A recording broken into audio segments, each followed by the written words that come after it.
Saw di sini jadi kata benda ternyata gitu. Gitu. Makanya kita harus perlu melihat menerjemahkan sebagai kata benda. Jadi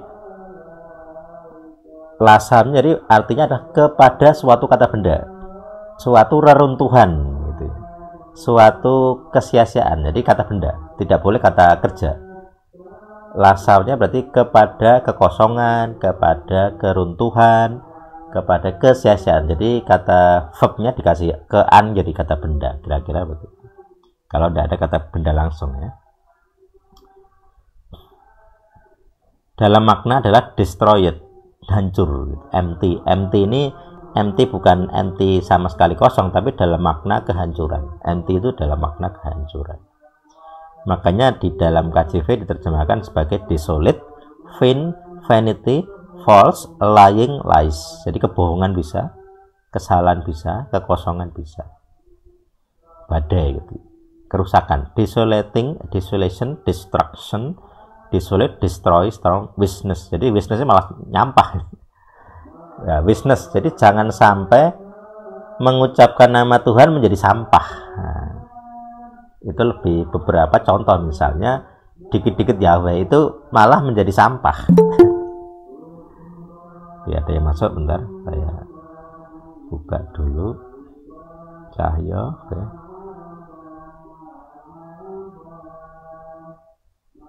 Oke ya, kita kembali yaitu. Jadi ketika mengucapkan nama Tuhan atau dalam, bukan hanya mengucapkan ya, tapi seperti saya bilang, memegang, mengangkat, membawa. Nah ini jangan sampai dijatuhkan. Jadi ngangkat terus dijatuhkan, ngangkat dijatuhkan. Jadi kalau kamu mengangkat nama Tuhan dengan suara, mengangkatnya.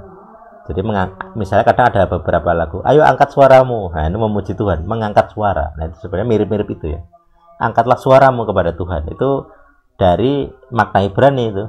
Angkatlah suaramu. Nah, jadi di teks literal ya tidak ada kata suara, tidak ada kata bunyi, tapi hanya mengangkat saja. Tapi konteks mengangkatnya ya mau nggak mau, karena itu nama ya.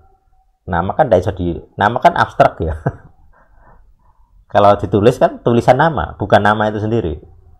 Jadi nama kan abstrak gitu ya. Jadi ketika mengangkat nama itu jangan sampai kita meruntuhkannya, menjatuhkannya. Jadi kalau menaikkan jangan sampai turun. Jadi kayak gitu. Ini kontras berlawanan ya. Jadi antitesis. Jadi kalimat pertama dengan kata-kata yang sama adalah yang diulang dua kali itu, tisa dan lasa diulang itu adalah mengangkat, meruntuhkan. Sebab Tuhan tidak akan membiarkan orang yang mengangkat dan meruntuhkannya. Jadi dianggap dosa gitu. Jadi orang yang mengangkat nama Tuhan tapi meruntuhkannya itu ada dosanya. Kira-kira seperti itu ya penjelasan materi tentang mengangkat nama Tuhan. Oke, saya rasa dari materi cukup ya, saya rasa ya. Oke, jadi saya ulangi, kalau kita mengangkat nama Tuhan jangan sampai kita meruntuhkannya gitu. Jadi ngangkat terus dibuang, ngangkat witness, ngangkat ke keruntuhan. Jadi mengangkat nama Tuhan harus dengan hormat, itu begitu. Jangan sampai turun gitu. Jangan sampai dibuang, jangan sampai kosong. Kosong itu apa? Misalnya anak-anak Skewa, dia mengucapkan nama itu Yehosua gitu. Tuhan Yeho yang menyelamatkan, tapi menjadi kekosongan. Kenapa? Karena mereka kalah dengan setan. Jadi makanya mereka berdosa. Jadi peristiwa anak-anak Skewa ditelanjangi oleh setan itu, oleh entah mereka kerasukan atau bagaimana, itu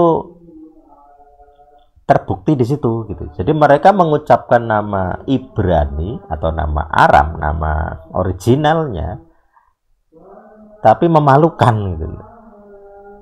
setan-setan menang atas nama itu artinya dia melanggar hukum ketiga atau perintah ketiga. Kalau praktisnya ya tadi anak-anak sekewan.